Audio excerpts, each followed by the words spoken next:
Selamat datang di The Debate. Kita sering sekali ya menganggap ruang kelas itu sebagai tempat yang netral, tempat anak-anak kita belajar ilmu pengetahuan.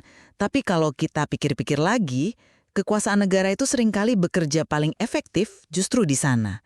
Selama 32 tahun, rezim Orde Baru kan sangat piawai menggunakan pendidikan untuk mencetak keseragaman berpikir.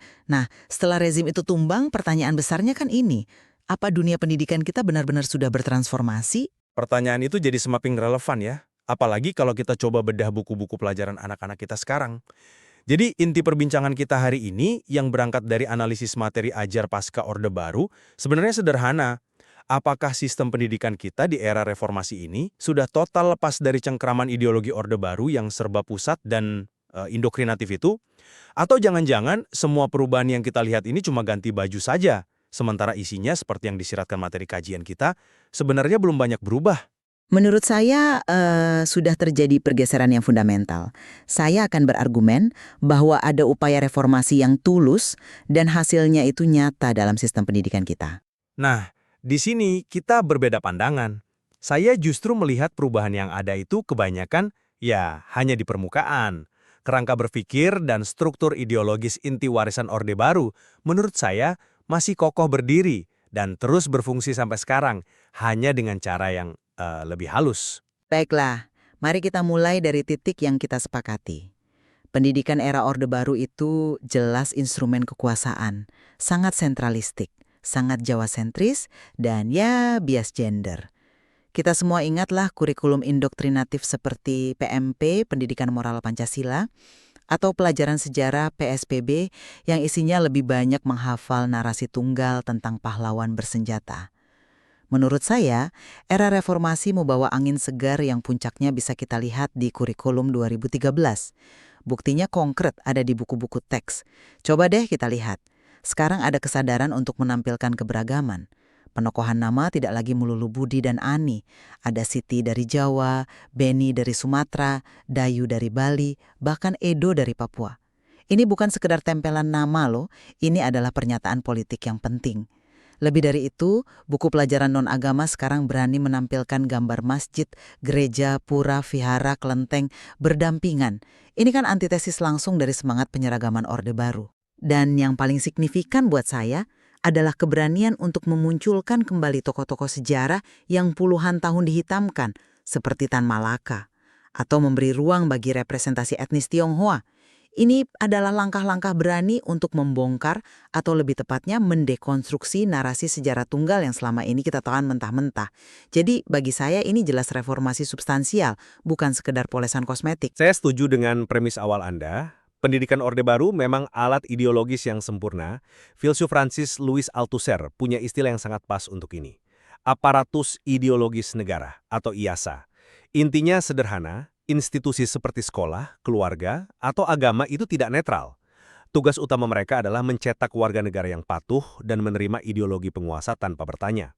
Nah, saya berpendapat pabrik ideologis ini tidak pernah tutup, ia hanya merenovasi diri. Perubahan yang Anda sebutkan tadi, bagi saya justru contoh dari renovasi itu. Terlihat baru, tapi fungsinya sama. Gini deh, mari kita bedah satu persatu. Keberagaman di buku teks. Oke, kalau kita gali lebih dalam, itu justru seringkali memperkuat stereotip. Materi kajian kita menyoroti bagaimana etnis Papua, misalnya, memang ditampilkan, tapi posisinya selalu sebagai yang lain, yang eksotis, yang unik, yang berbeda dari kita yang dianggap normal. Begitu juga soal gender. Benar, perempuan sekarang digambarkan bekerja di kantor, tidak melulu di dapur.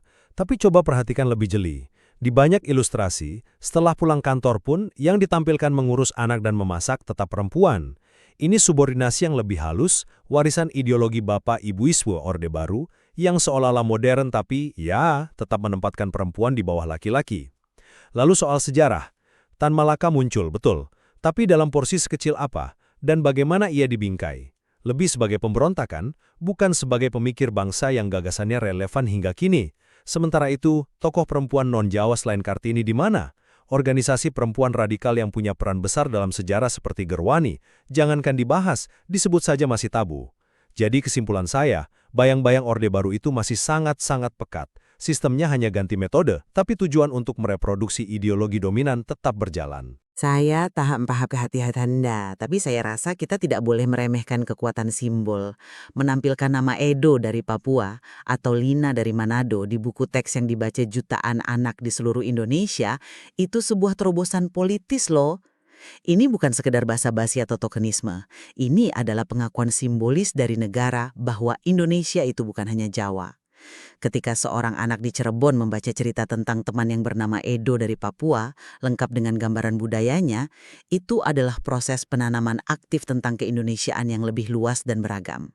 Sesuatu yang selama 32 tahun secara sistematis diberangus oleh wacana Jawa sentris Orde Baru.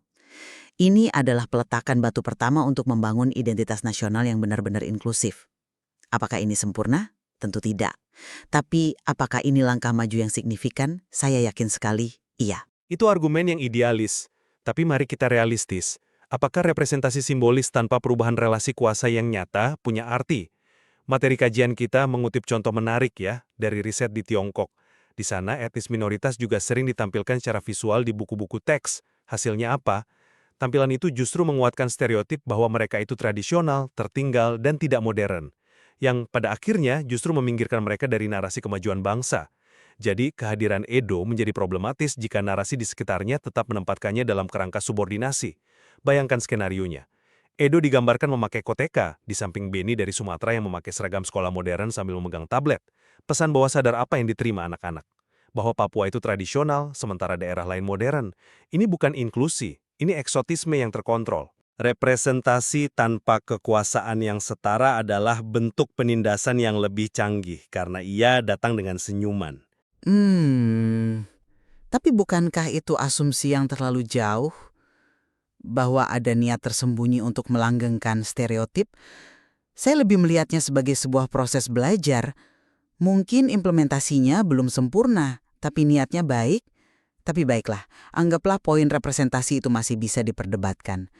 Bagaimana dengan sesuatu yang lebih fundamental seperti narasi sejarah? Memasukkan kembali nama Tan Malaka, seorang tokoh yang bagi Orde Baru adalah musuh ideologis nomor 1, ke dalam kurikulum resmi, itu bukan langkah kecil. Itu butuh keberanian politik yang besar. Ini menunjukkan kesediaan negara untuk membuka kembali kotak Pandora sejarah yang selama 32 tahun ditutup rapat dan digembok. Ini bukan sekedar menyerap kritik lalu selesai. Ini adalah bagian dari proses rekonsiliasi bangsa dengan masa lalunya yang rumit. Ini pengakuan bahwa sejarah itu tidak hitam putih, tidak monolitik. Justru di sini saya melihat cara kerja kekuasaan yang lebih cerdik. Itu bukan dekonstruksi, itu kooptasi. Apa itu kooptasi? Sederhananya gini, merangkul untuk menjinakkan. Dengan memasukkan Tan Malaka, tapi membingkainya hanya sebagai figur yang dekat dengan pemberontakan, seperti yang disiratkan materi, narasi besar anti-komunis ala Orde Baru justru tidak terganggu, malah seolah mendapat pembenaran. Negara seakan berkata, lihat, kami sangat terbuka, bahkan tokoh kiri pun kami akui. Tapi narasi yang disajikan tetap dalam kontrol penuh. Mereka tidak akan pernah mengizinkan narasi alternatif yang kuat tentang Tan Malaka sebagai seorang pemikir visioner tentang keindonesiaan, misalnya. Potensi subversif dari pemikirannya dinetralkan. Dan kita punya tes lakmus yang sangat jelas untuk ini. Gerakan Wanita Indonesia atau Gerwani. Jujur saja, saya frustrasi melihat ini. Kita bicara reformasi, kita bicara dekonstruksi sejarah, tapi Gerwani, organisasi perempuan yang begitu masif dan progresif pada masanya, masih dianggap hantu. Namanya saja tidak boleh muncul. Bagaimana kita bisa bicara tentang keterbukaan sejarah jika hantu sebesar ini saja kita tidak berani menengoknya? Ini bukti bahwa batas-batas ideologis Orde Baru itu pada dasarnya tidak pernah benar-benar bergeser. Saya melihatnya sebagai interpretasi yang terlalu pesimis. Saya lebih suka memandangnya sebagai langkah awal, bukan kata akhir. Perubahan ideologi sebesar itu butuh waktu, butuh generasi. Tapi ada perubahan lain yang sifatnya lebih struktural dan tidak bisa kita abaikan. Kalau kita merujuk lagi pada materi kajian, kurikulum 2013 itu secara eksplisit dirancang untuk mengakomodasi sekolah sebagai bagian dari komunitas. Ada penekanan kuat untuk menghargai lokalitas sebagai sumber belajar. Ini adalah upaya sadar dan terstruktur untuk membongkar sentralisme pendidikan ala Orde Baru yang selalu mengandap Jakarta sebagai satu-satunya pusat kebenaran dan pengetahuan. Ini bukan sekedar retorika, ini adalah upaya desentralisasi pengetahuan yang sesungguhnya. Memberi ruang pada kearifan lokal untuk masuk ke ruang kelas. Saya tidak setuju. Maaf, Tapi disinilah letak kontradiksi terbesarnya. Materi yang sama juga mengutip kritik tajam bahwa dalam implementasinya, kurikulum ini gagal total membawa semangat itu. Kenapa? Karena semangat untuk menghargai lokalitas itu pada prakteknya selalu dikalahkan oleh agenda lain yang lebih prioritas, yaitu pengembangan dan pembentukan karakter individu siswa secara nasional. Jadi, retorikanya desentralisasi, tapi tujuan akhirnya tetap membentuk subjek-subjek individu yang patuh pada tatanan nasional yang seragam. Ini adalah cara kerja aparatus ideologis negara yang paling mendasar. Ia secara inheran akan selalu melawan fragmentasi total. Tujuannya kan satu, mereproduksi relasi produksi, yaitu menciptakan tenaga kerja dan warga negara yang patuh dengan mentalitas seragam. Jadi, kearifan lokal itu boleh muncul, boleh dihargai, selama ia tidak mengganggu agenda besar nasional yang sentralistik itu. Lokalitas dijadikan hiasan, bukan fondasi. Jadi apa bedanya dengan dulu? Jadi kalau kita tarik benang merahnya, posisi saya tetap bahwa perubahan dalam sistem pendidikan pasca Orde Baru ini nyata dan didorong oleh niat reformasi yang tulus. Bukti-bukti seperti diversifikasi konten di buku teks, pengakuan terhadap tokoh yang sebelumnya dianggap tabu, dan adanya kerangka kerja kurikulum yang mengarah pada desentralisasi, semua itu menunjukkan pergeseran fundamental dari ideologi monolitik masa lalu. Proses ini memang belum sempurna, masih banyak sekali pekerjaan rumahnya. Tapi arahnya sudah jelas, yaitu menuju sebuah sistem yang lebih terbuka, lebih representatif, dan lebih menghargai kebinekaan Indonesia yang sesungguhnya. Dan pada akhirnya, bagi saya, semua bukti ini justru menunjukkan bahwa di balik jubah multikulturalisme dan retorika reformasi, fungsi inti pendidikan sebagai pabrik ideologi negara tidak pernah berubah. Perubahan yang ada lebih pada taktik, bukan substansi. Representasi yang dangkal dan tokenistik, narasi sejarah yang tetap dikontrol ketat, dan kegagalan desentralisasi dalam praktek menunjukkan bahwa kita belum benar-benar merdeka dari cara pandang Orde Baru. Relasi kuasa yang timpang antar etnis, gender, dan kelas terus-menerus diproduksi ulang, hanya saja sekarang dengan cara yang jauh lebih halus, dan karena itu lebih berbahaya, karena lebih sulit untuk kita sadari. Membedakan mana perubahan sejati dan mana adaptasi cerdas dari kekuasaan lama ternyata bukan perkara yang mudah dan menjadi pertanyaan yang akan terus relevan untuk kita ajukan. Tepat sekali. Dan analisis ini membuka pertanyaan yang lebih mendasar lagi. Apa sebenarnya arti merdeka belajar atau kemerdekaan berpikir dalam konteks pendidikan nasional kita? Jelas, masih begitu banyak lapisan yang bisa kita kupas dari materi ini untuk memahami di mana posisi kita sebenarnya saat ini.